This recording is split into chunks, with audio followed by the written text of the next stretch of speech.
Et piqué, soyez les bienvenus dans Bois des Ben Stories. Aujourd'hui, une fois n'est pas coutume, on ne parlera pas d'un photographe ni même d'un peintre, on parlera de street art avec The Urban Studio, le seul centre dédié au street art en Martinique.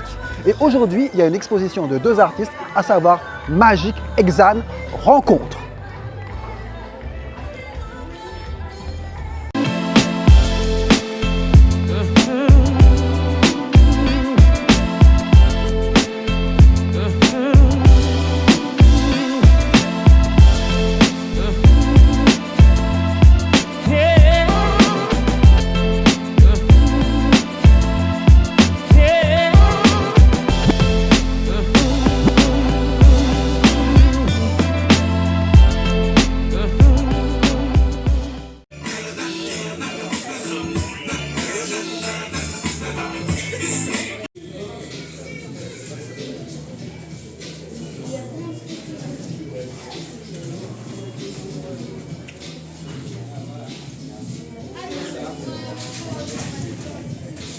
Le manche de tout là, c'est normal.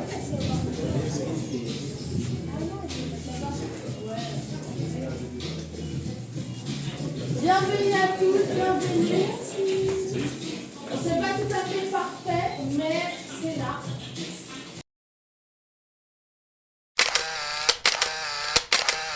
Alors ça s'appelle Urban Studio by Doudou Style parce que c'est avant tout mon atelier de création. D'accord. Là où je fais toutes mes œuvres, commandes et créations artistiques personnelles. Et je l'ai transformé aussi en lieu d'exposition et de vente. Comme ça, les artistes peuvent exposer, ceux qui n'ont pas de lieu justement pour montrer leurs œuvres. Ici, ils peuvent être exposés, ils peuvent vendre leurs toiles. Et il y a aussi des ateliers qui sont organisés pour adultes, enfants, autour du street art et de la culture graffiti hip-hop. Parlons des deux artistes qui exposent aujourd'hui. Qui sont-ils? Est-ce que ça fait longtemps qu'ils sont dans le game? Je vous dis tout. Alors là, on a Magic et Xan. Ce sont deux artistes du collectif Madapé. Donc c'est le collectif dans lequel aussi j'œuvre parce que nous sommes 7 artistes à œuvrer ou à créer des belles fresques, énormes fresques en Martinique. Donc on est des artistes martiniquais locaux. Et donc là, aujourd'hui, on a voulu faire le combo de Xan et Magic. Pourquoi? Parce que Magic, en fait, Xan a été dans le lycée de Magic il y a à peu près 15 ans. Et c'est un peu, on va dire, son padawan, c'est un peu D'accord. Celui qui l'a un peu initié, qui l'a inspiré en fait à faire du graffiti. Et pour nous, c'était naturel de mettre en fait le maître un peu Avec l'élève. Avec l'élève, voilà, c'est ça. Ok. C'est une exposition qui a plusieurs facettes de lecture.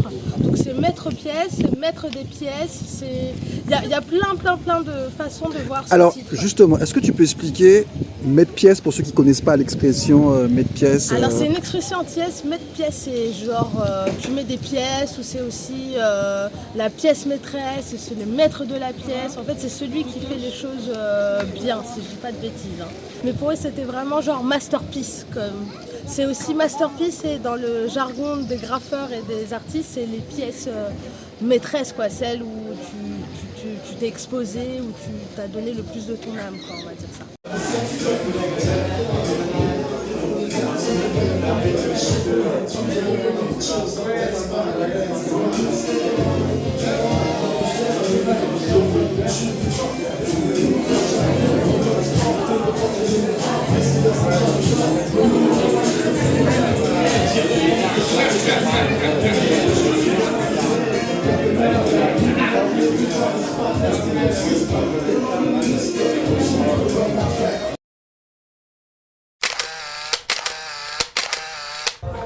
Magic, Yes, I.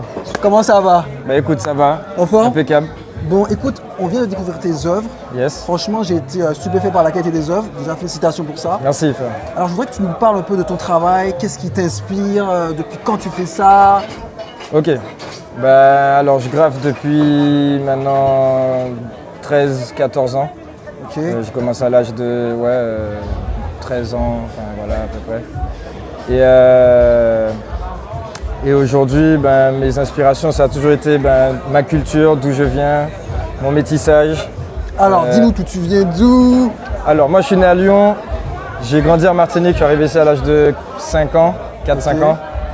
Et j'ai grandi au Robert. Enfin, voilà, toute ma jeunesse, ma scolarité, tout. T'es un Robert, t'es un pur jus.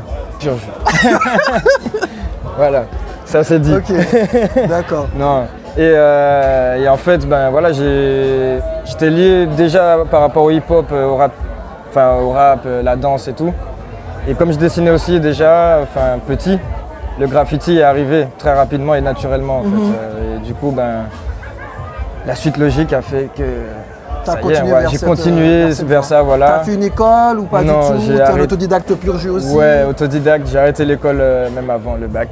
Voilà. Ouais, c'était la graphe qui était dans ta tête. Exactement. Ça m'a tellement matrixé que voilà. J'ai dit très jeune, moi je vais en faire mon métier, donc j'ai mis tout ce que je pouvais, l'énergie, la pratique, d'aller à la rencontre des gens pour travailler en fait à un moment donné. Et après, du coup, avec l'aide de Xan aussi, avec qui je fais l'expo, qui a été un mentor, donc tout ça, ça m'a matrixé en fait, ça m'a donné l'inspiration, l'envie de vouloir faire, de représenter le pays, de peindre avec notre façon de peindre ici en Martinique, puisqu'on n'est pas à Paris, on n'est pas à New York. Donc d'adapter notre manière de peindre en fait à ici, quoi. Alors c'est quoi justement? Est-ce qu'il y a un style spécifique? Ben, il n'y a pas de style spécifique parce que chaque artiste a son style, vraiment sa vibe. Maintenant, le pays, l'environnement va peut-être façonner, et même cette cohésion d'équipe qu'on a dans Madapen, tu vois, enfin tous les gars, qui fait qu'il y aura une homogénéité dans nos œuvres. Mais chacun après prend ses inspirations, sa vibe. En plus, on est intergénérationnel, donc il y en a qui sont peut-être à d'autres choses après, tu vois, enfin voilà. C'est ta première expo Alors, c'est pas la première expo, mais en tout cas, c'est la première avec Xan. Et ça, c'est quelque chose de grand parce que on a... avec ton padawan? Voilà, ouais. Non, j'étais le padawan. Ah, c'est toi qui étais... Ah, d'accord, voilà, ok. J'étais le padawan. C'est pas lui qui était... Non. Il est plus âgé et c'est lui qui m'a mis dedans, enfin, qui m'a... Ouais, moi, j'étais petit, je disais, ah non, mais je vais être... Et de faire aujourd'hui l'expo avec lui, on travaille ensemble maintenant, après 12-13 ans, on travaille ensemble, c'est comme un frère, donc c'est encore plus beau de le faire avec lui, cette expo, donc là c'est la première fois, mais voilà. Ok, et qu'est-ce qu'on peut te souhaiter pour la suite de ta carrière? Eh ben, déjà du positif. C'est fait là. Ouais, c'est rempli là, c'est fait. Mais on peut toujours aller plus loin. La pratique, la santé pour pouvoir aller toujours plus loin. Voilà, enfin partager, transmettre aussi. Et puis même pour moi après vraiment personnellement d'autres expos, d'autres choses en fait liées à l'art. Parce que l'art il n'y a pas de limite, à avoir dedans. Donc autant y aller quoi. Okay. Va pour nous aller comme on dit. Ok, bah je te remercie. Yes, bonne continuation à toi et prends soin de toi. Oui, merci encore. Ok. Yes.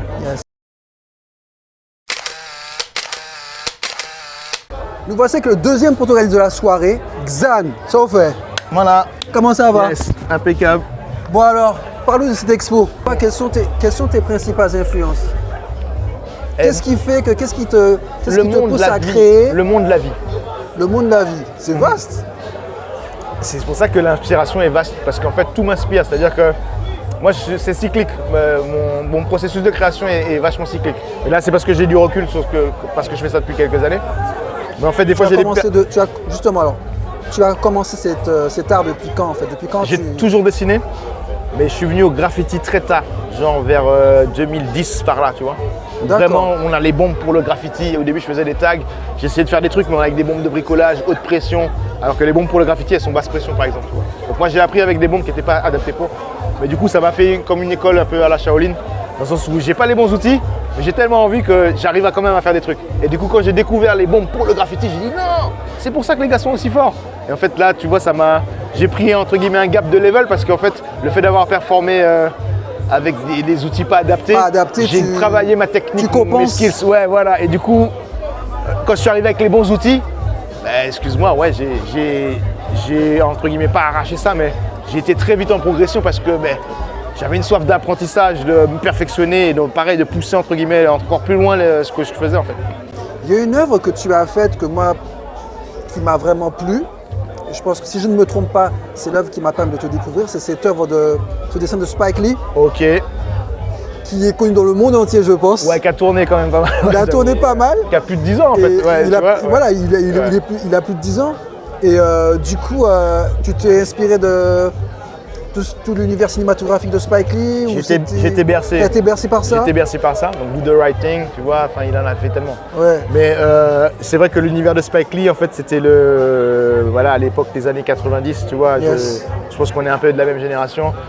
Il y a une influence du cinéma noir, tu vois. Nous, on avait que Rucasnek quasiment, tu vois. Mais après, dans le cinéma français, t'avais pas encore de Omar Sy, de machin. C'est vrai, c'était les Claude Brasseur, les Louis de Funès. Pour voir un noir à la télé en France, machin, laisse tomber. Juste pour te dire que voilà, ce côté Spike Lee, en fait, moi, il y a le côté de cheveux des années 80-90, comme on en reparle, il y avait le côté défrisage. Tu vois, où les femmes se défrisaient beaucoup plus les cheveux que maintenant. Enfin, tu veux, il y a un retour maintenant du nappy, tu vois, on s'apprécie comme on est, et moi je suis content de ça.